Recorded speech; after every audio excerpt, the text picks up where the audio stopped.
Come here, lad.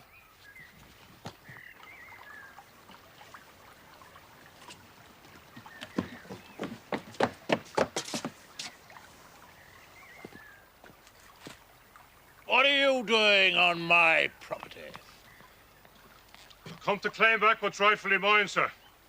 That thieving young rascal made off with some horseshoes and a bag of nails from my smithy.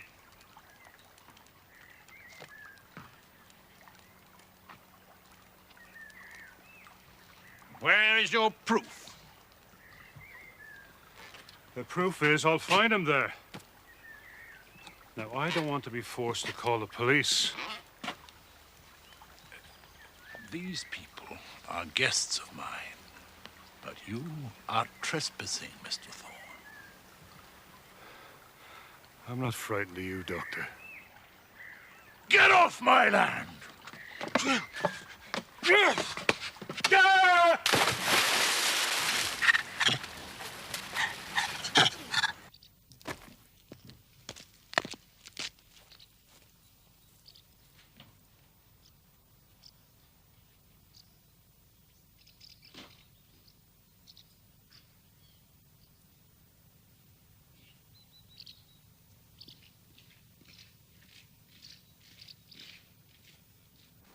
Please come back soon. My dear, there is nothing whatever to worry about. We shall be married in a few weeks. I'm just on my way back to London. Goodbye, sir. And thank you for a most pleasant weekend. I mean to improve my game of chess before my next visit. Yes, I see. You weren't an unworthy opponent. Thank you, sir. I'm just seeing Percy down to the gates, Father. Here.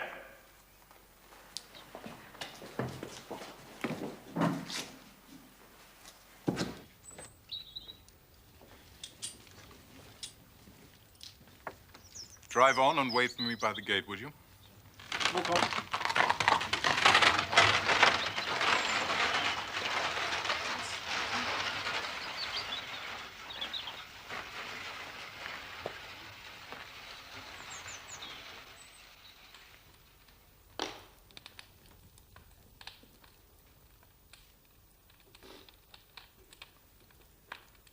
The fellow is trespassing. He had a duck-in, and that is all. Father, I cannot believe that Thorne would deliberately... Damn it, woman! Are you part of the conspiracy against me, too? No, Father. I live here.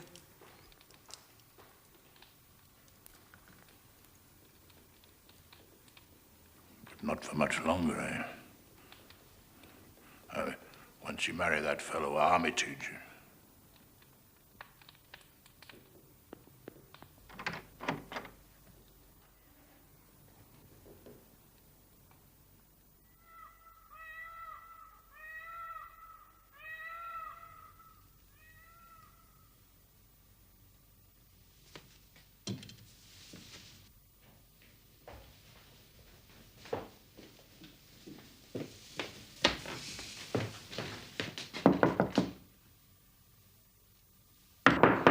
Yes, what is it?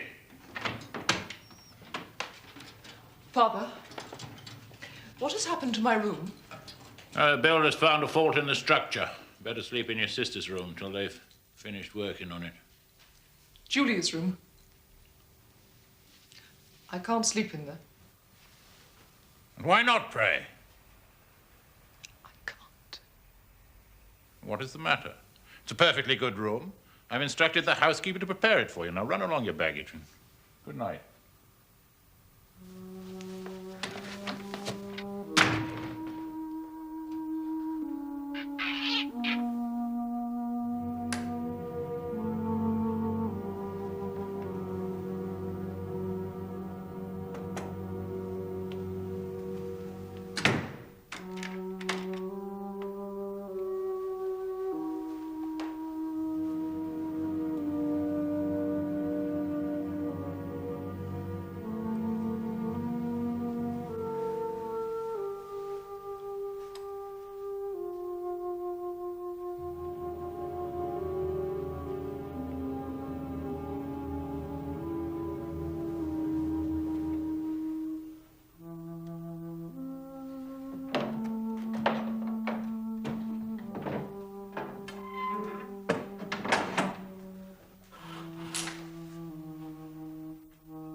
young beauty.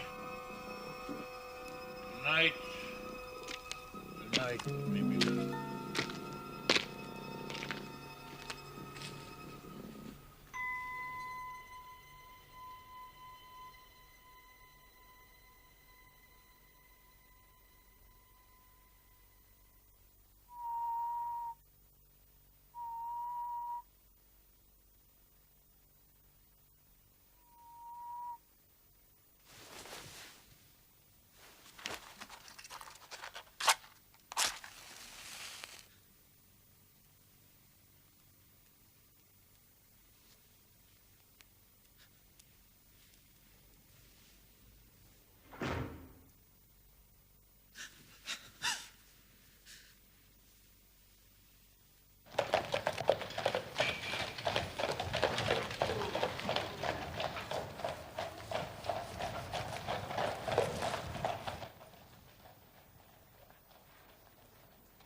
I'm very sorry, Watson.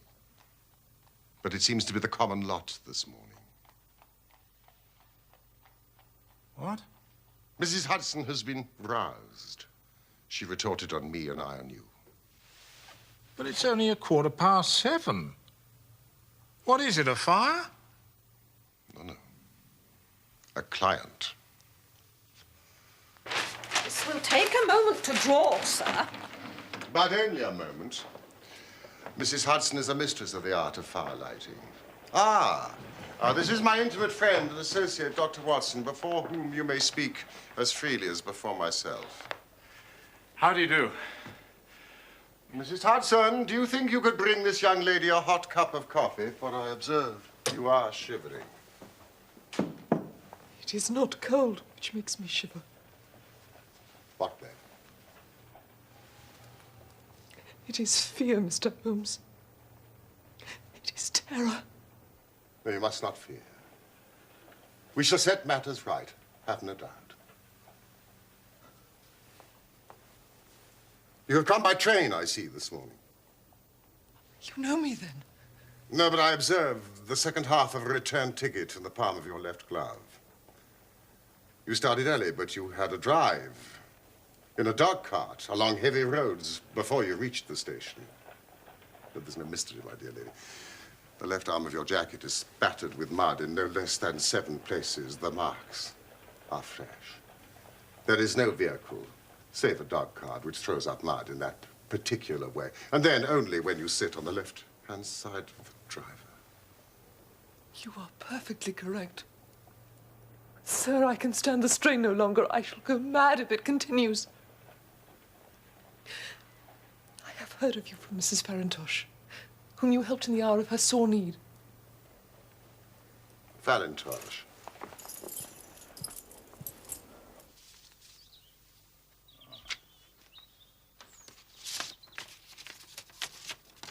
My dear Helen, it is difficult for me to advise you since you present so few facts, but I know you to be a sensible girl not prone to hysterics. As one of your poor dear mother's oldest friends, I can only suggest that if your fears persist, you should contact Mr. Sherlock Holmes at 221B, Baker Street. Farintosh, oh yes, I do remember the case. It concerned an opal tiara. I think it was before your time, Watson. Thank you, Mrs. Hudson. Sir, do you not think you could help me too? At present it is out of my power to reward you, but in a few weeks I shall be married with control of my own income. I shall be happy to devote the same care to your case as to that of your friend. As for reward, my profession is its own reward. But you are at liberty to defray whatever expenses I may be put to at the time which suits you best. And now, I beg you, lay everything before us which may help us form an opinion upon this matter. My name is Helen Stoner. I live with my stepfather, Dr. Grimsby Roylott, who is the last survivor of one of the oldest Saxon families in England. The Roylotts of Stoke Moran, the name is familiar to me. He is a doctor by profession, a skilled one. For some years he had a large and flourishing practice in India, in Calcutta. Dr. Watson has also practiced medicine in India. Yes. Attached to the 5th Northumberland Fusiliers. And pray continue, Miss Stoner. In Calcutta, he married my mother. She was the young widow of Major General Stoner of the Bengal Artillery. I was only 2 at the time of Mother's remarriage, and my sister, Julia, was 5 years older. Our mother had a considerable sum of money, not less than 1,000 a year, and this she bequeathed to Dr. Roylott entirely while we resided with him. Forgive me, your mother has passed on? Shortly after our return to England, she was killed in a railway accident near Crewe. My stepfather then abandoned his attempts to establish himself in practice in London and took us to live in his ancestral home at Stoke Moran. But the money your mother left you was enough for all your wants, so that was no obstacle to your happiness. A terrible change came over my stepfather. Instead of making friends and exchanging visits with our neighbours, who at first were overjoyed to see a Roylott back in the family seat, he shut himself up in the house and indulged in ferocious quarrels. At times it was, and still is, hard to keep him out of the police courts. He's become the terror of the village. Does he permit any visitors? None. Save my fiancée and some wandering gypsies. Gypsies? Vagabonds, whom he has given leave to encamp on his land. Sometimes he goes away with them for days at a time. You can imagine from what I'm saying that my poor sister Julia and I had no great pleasure in our lives.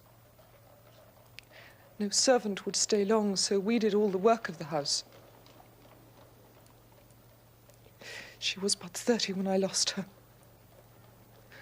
But already her hair had begun to whiten, even as mine has. Your sister's dead? Just 2 years ago. It is of that I wish to talk to you. Oh, yes, yes. Oh, no. Watch this. Watch. Living the life we did, we were little likely to see anyone of our own age and position. But we were occasionally allowed short visits. 2 years ago, Julia met a half-pay major of Marines to whom she became engaged. Your stepfather approved of the match? He raised no objection at all. But a fortnight before the wedding, the terrible event occurred which deprived me of my only companion. Pray, be precise as to details. It is easy. Every event of that night is seared into my memory. It was late, about 11. Julia had come into my room.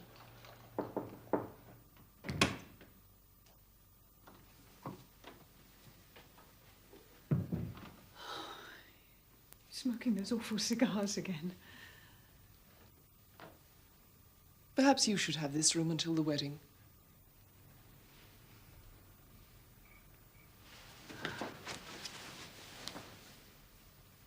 Oh, Helen. Oh, I feel so happy. And yet wretched that I'm leaving you here alone. My turn will come. I shall miss you. You won't. I'll come and stay. Besides, your major has promised to find me a brother officer of equal rank and infinitely better looking. My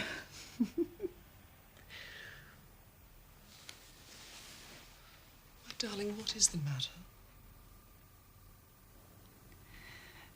Helen, have you ever heard anyone whistle in the dead of night? I suppose you couldn't possibly whistle yourself in your sleep. Certainly not. Why? The last few nights, always about 3 in the morning, I've been woken by a low, clear whistle. I can't tell where it's coming from. I thought you might have heard it. I sleep more heavily than you. It was probably those wretched gypsies.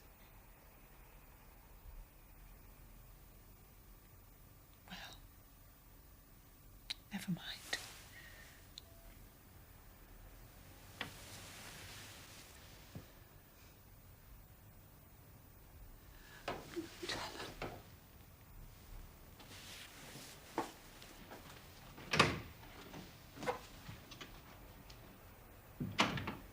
Was it your custom always to lock yourself in at night?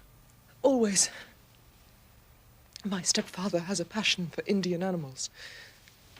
A leopard and a baboon wander freely over the grounds. Julia and I had no feelings of security unless our doors and windows were locked. I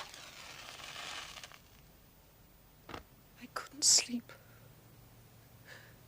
I had a vague feeling of misfortune.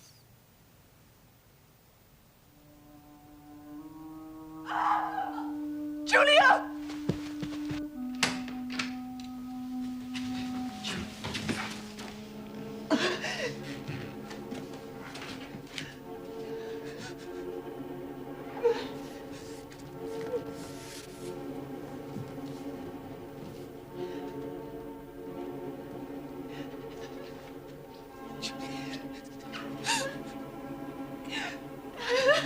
Please help me.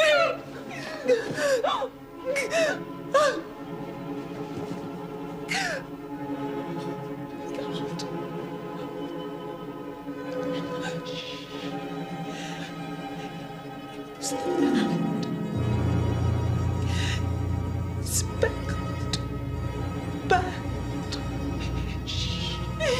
I can't bother. No, no, leave me here, Julia. Please, Go back to your room, child. I'll deal with this.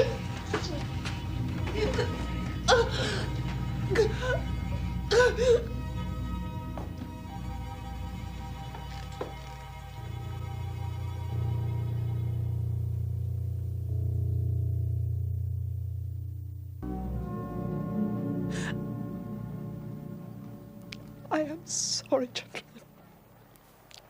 My sister and I were very close. Yes, indeed.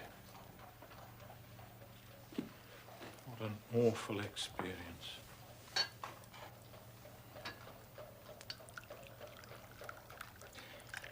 And you've no idea what might have caused... This whistle and a metallic sound, you can swear to it?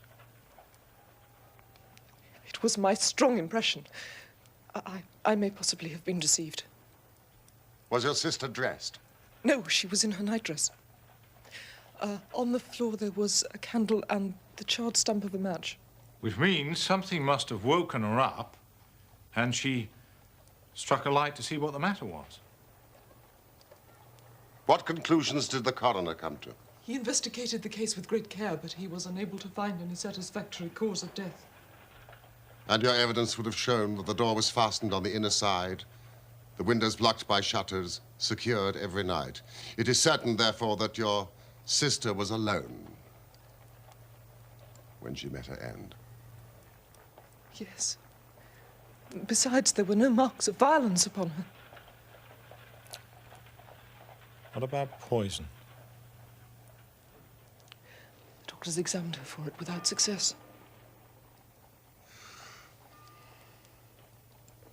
What do you think this unfortunate lady died of, then? It's my belief that she died of pure fear and nervous shock. Though what it was which frightened her, I cannot imagine. What do you gather from the allusion to a band, a speckled band? Delirium. Or some band of people. The gypsies at the plantation, the spotted handkerchiefs they wear around their necks. These are very deep waters. What happened after your sister's death? My life was lonelier than ever. Until a month ago, when a dear friend of mine, whom I've known for many years, did me the honor to ask for my hand in marriage. His name is Mr. Percy Armitage. And you are to be married within a few weeks. So what prompted you to come here when your life seemed set so fair? Yesterday, some repairs were started and my bedroom wall was pierced, so that last night I was forced to move into the chamber in which Julia died, to sleep in the very bed in which she slept. Imagine my terror when I was awoken by the same low whistle which had been the herald of her own death. You lit a lamp. Yes, but nothing was to be seen. I was too shaken to sleep. I dressed and slipped out of the house. I got a dog cart at the Crown Inn and came to London with the one object of asking your advice. You did wisely.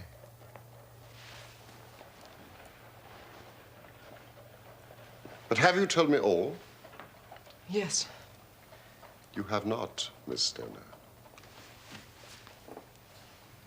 You are shielding your stepfather. He is a hard man, but he's still the only father I have known. I'd say it was time for some breakfast. But there are 1,000 details I desire to know before I decide on a course of action. If we were to come to Stoke Moran today, could we see over these rooms without the knowledge of your stepfather?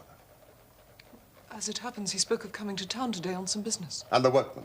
I have seen none. We have a woman who comes to clean from the village, but only in the morning. There should be nothing to disturb you. Excellent, Watson. You're not averse to this trip. By no means. Then we will be with you in the early afternoon. I shall be there for your arrival. You'll stay for some breakfast, surely. Thank you, no.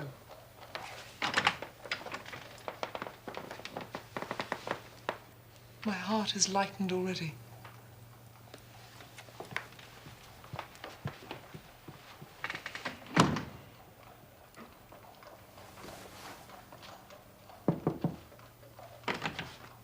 Ah, Mrs. Hudson. Thank you. But when you combine the ideas of whistles at night, the presence of a band of gypsies on intimate terms with the doctor, the dying allusion to a speckled band, well, there's good ground to believe that the mystery may be cleared along those lines.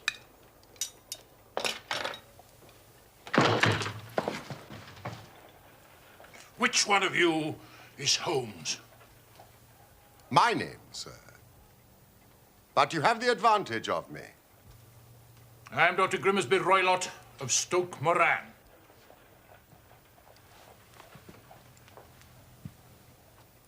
Indeed, Doctor. Please take a seat. I shall do nothing of the kind. I know that my stepdaughter has been here this morning. What has she been saying to you? It is a little cold for the time of year. What has she been saying to you? But I have heard that the crops promise well. Ah, you put me off, do you? You scoundrel, sir. I've heard of you before. You're Holmes the meddler, Holmes the busybody, Holmes the Scotland Yard Jack in office. Your conversation really is most entertaining. If you would close the door on your way out, as there is a decided draft. I will go when I've had my say. And don't you dare to interfere in my affairs. I know that Miss Stoner has been here.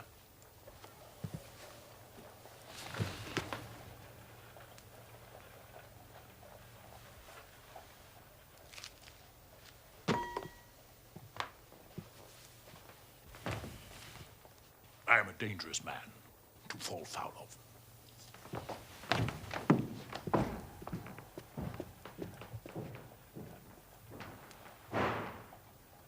Thank you, Mrs. Hudson. Just another client.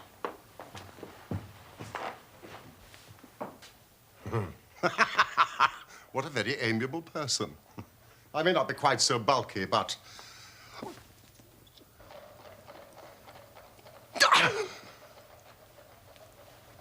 Fancy his having the insolence to confound me with the official detective force.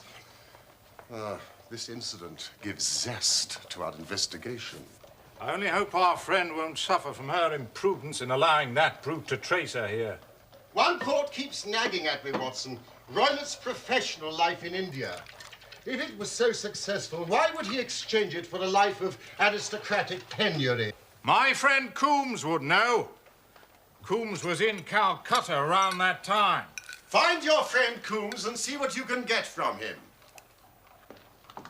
I shall walk down to Doctors' Commons, where I hope to get some data which may help us in this matter. Let us meet again at 1, under the clock at Waterloo Station.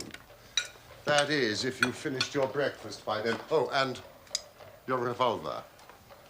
I would be obliged if you would slip it into your pocket. Neely number 2 is an excellent argument against gentlemen who can twist steel pokers into knots. That and your toothbrush are, I think, all we need.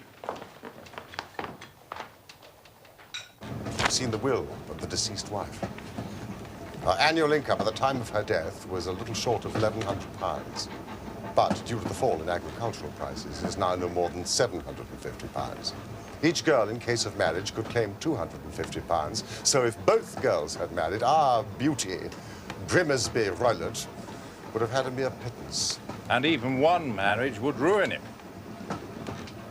He had the strongest possible motive.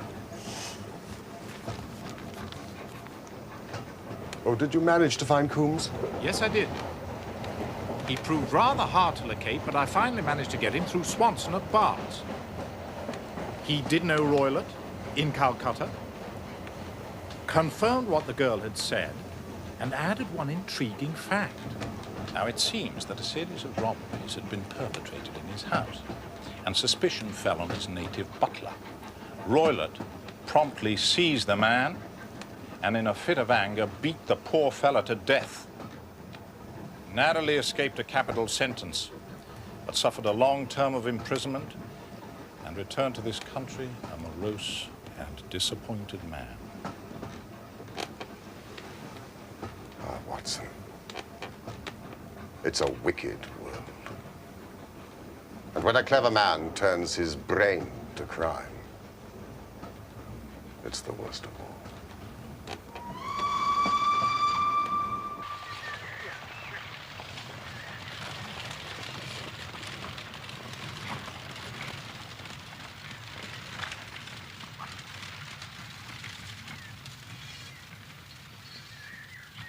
On holiday, are you, gentlemen? No, we're architects.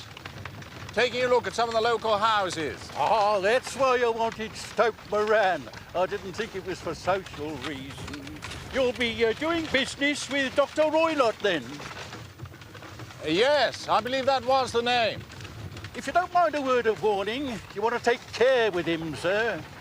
There are some round these parts say he's not right in the head. Really? Only yesterday, Mr. Thorne, the blacksmith, had a most nasty experience with the doctor because of those thieving gypsies who were camped in the grounds.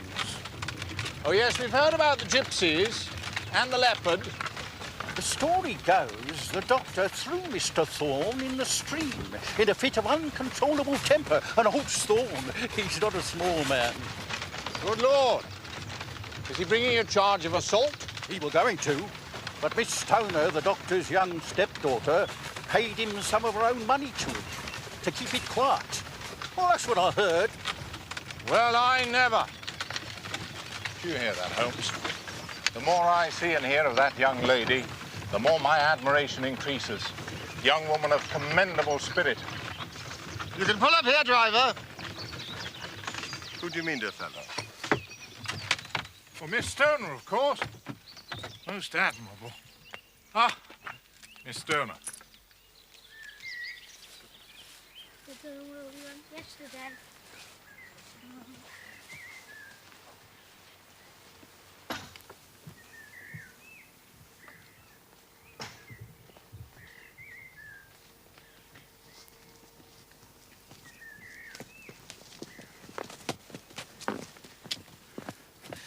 All has turned out splendidly. Dr. Roylott has gone to London and he won't be back before the evening.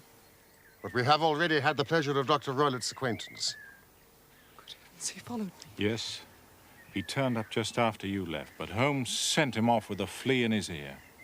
He's so cunning, I never know when I'm safe from him. Well, then he must guard himself. Or he may find someone more cunning than himself upon his track. Shall we? Holmes, don't you think we ought to get Miss Stoner away from here tonight? What, an aroused suspicion? But if he's violent... We shall be here.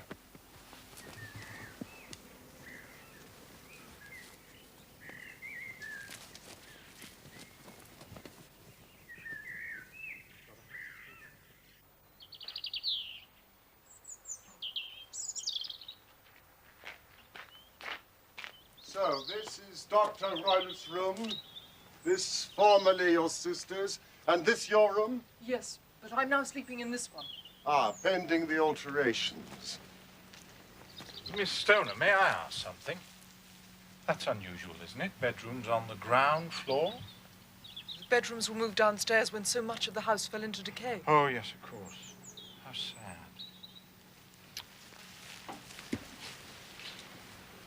There seems little need for repairs to this end of the house. There are none. I believe it was an excuse to move me from my room. Ah, that is suggestive. Now, Miss Stoner, would you be so kind as to go into the room in which you are now sleeping and bolt the shutters?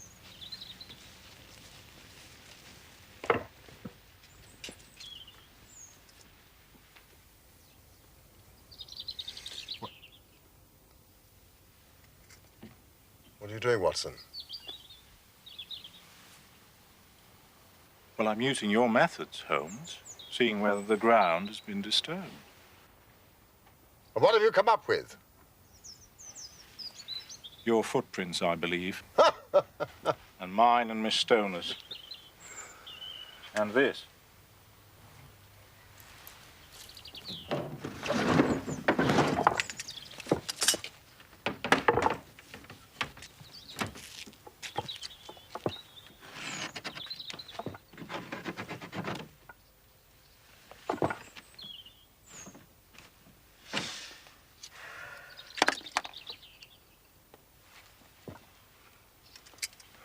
No one could pass these if they were bolted.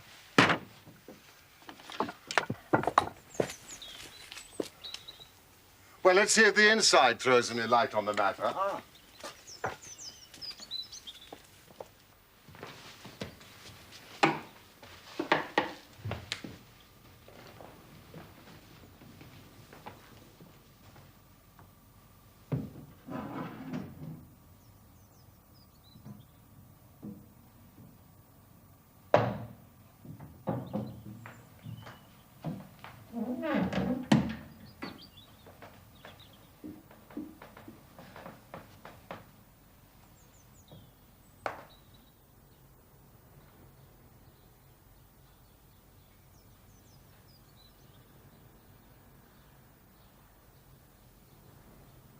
Where does that bell communicate with? It goes to the housekeeper's room. It looks newer than the other things. Yes, it was only put there a couple of years ago. Ah, your sister asked for it. I never heard of her using it. We used to get what we wanted for ourselves. Indeed. You will excuse me while I satisfy myself as to this floor.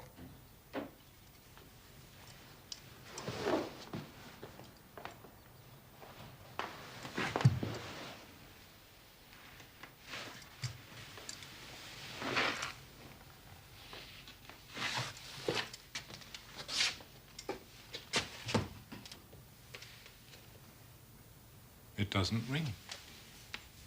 It's very strange.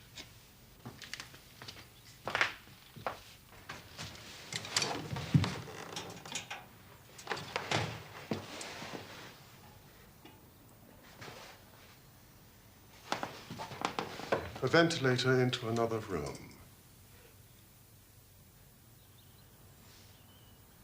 You mean when it might have communicated with the outside air? That is also quite modern. Indeed. Miss Stoner, with your permission, we will now carry our research to Dr. Royler's chamber.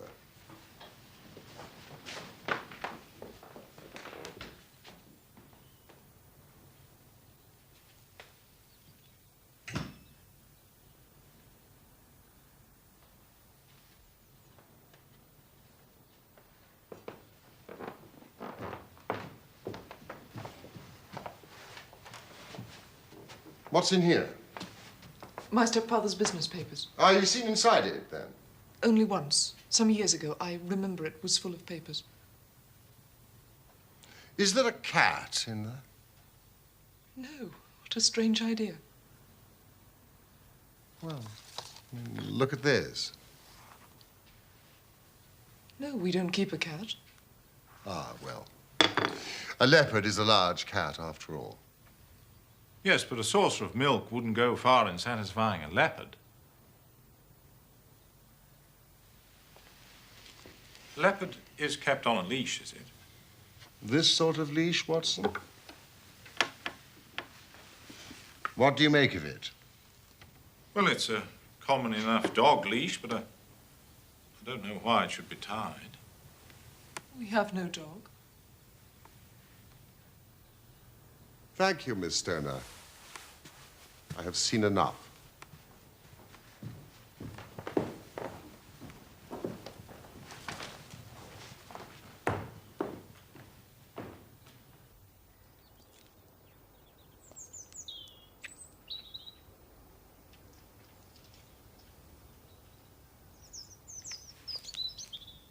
I was going to ask if you'd like some tea.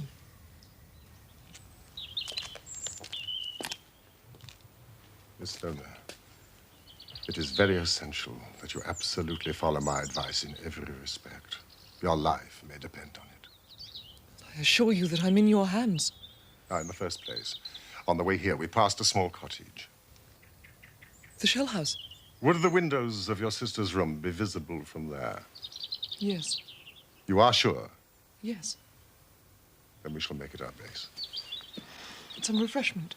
Oh, we shall have dined, shan't we, Holmes? Is there a village inn? The Crown. Oh, good. Thank you all the same. Now, Miss Stoner, when your stepfather returns, you must confine yourself in your room on pretense of a headache.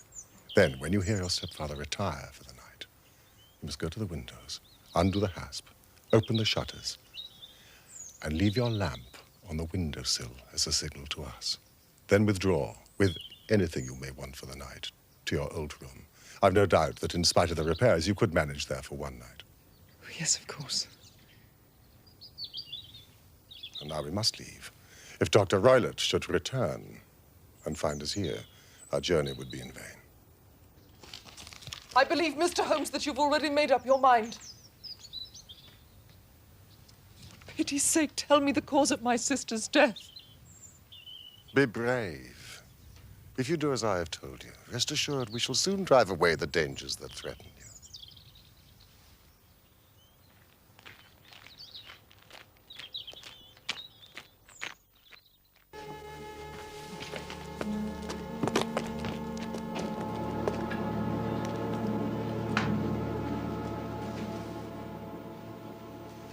Yes, it is a clear view.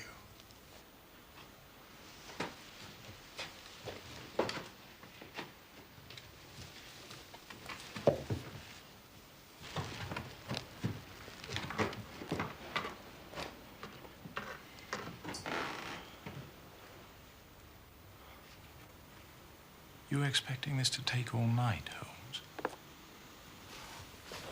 It's possible. Anything's possible.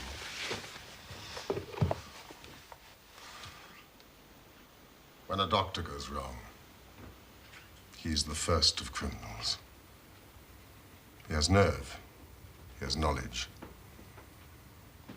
Palmer and Pritchard were among the heads of their profession. This man strikes even deeper. I really have some scruples taking you tonight.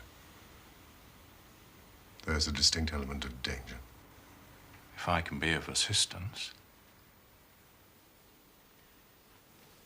It's very kind of you.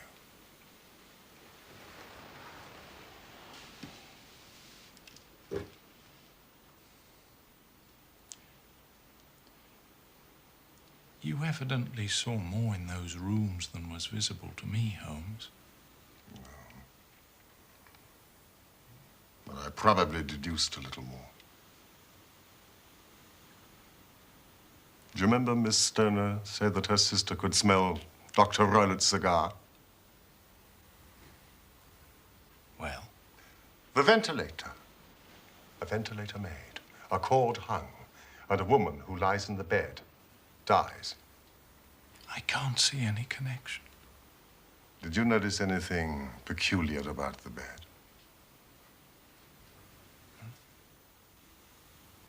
It was clamped to the floor. Could not be moved.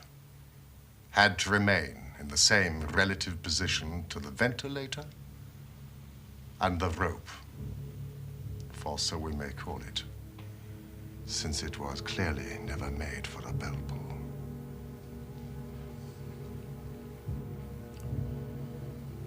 I begin to see dimly what you're driving at. We're only just in time to prevent some subtle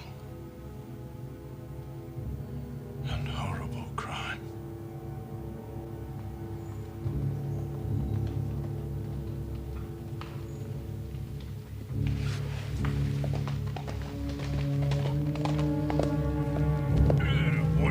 Water.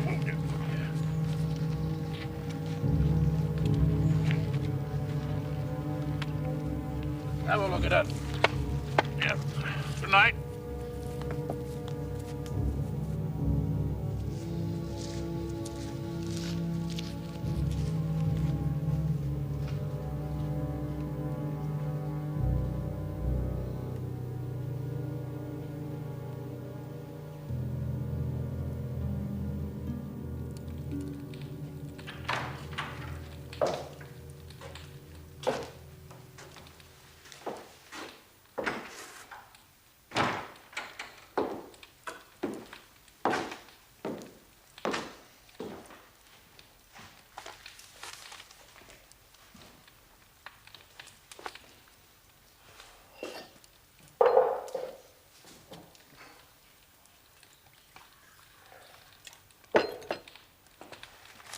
Did you have a good day?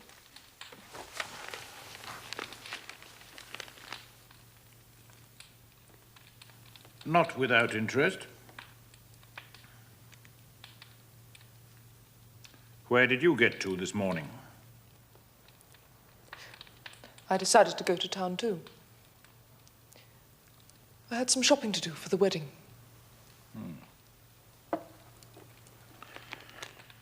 You knew I was going up. We might have traveled together. I left early. Yes, I know you did. So that I should be back by lunchtime. I had some things to do here this afternoon. My trip was a whim.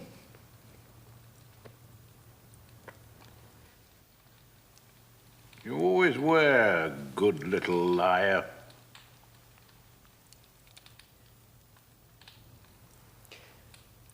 Will you excuse me? I have a terrible headache.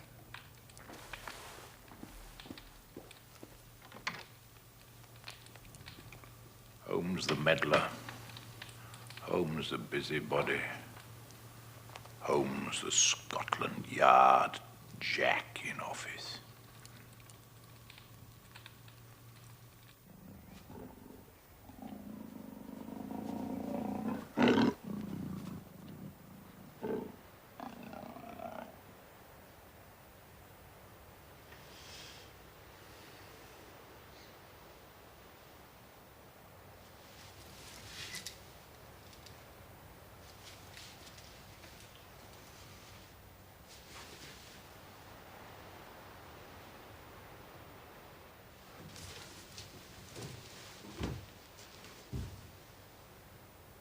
The signal.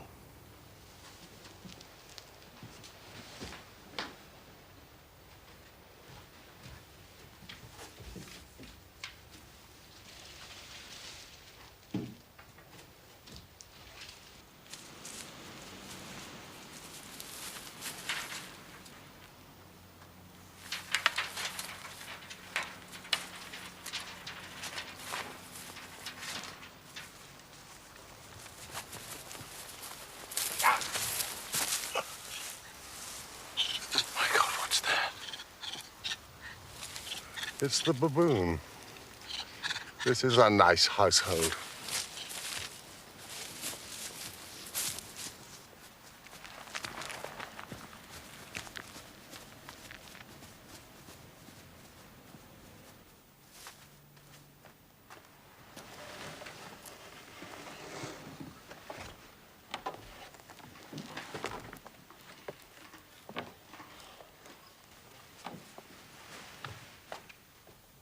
must sit without light.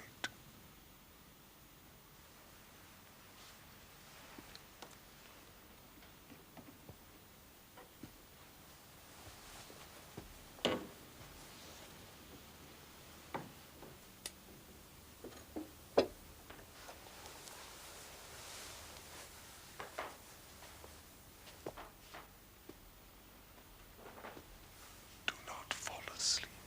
Your very life may depend on it.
You see it, Watson! You see it!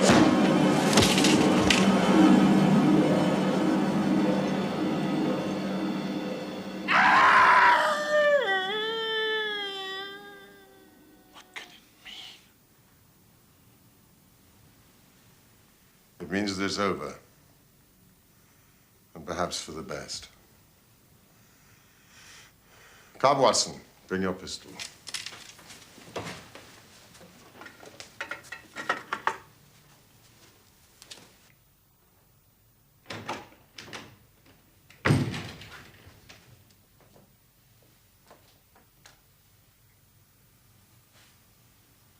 It's the band, the Speckled band. It is a swamp adder, the deadliest snake in India. He has died within seconds of being bitten.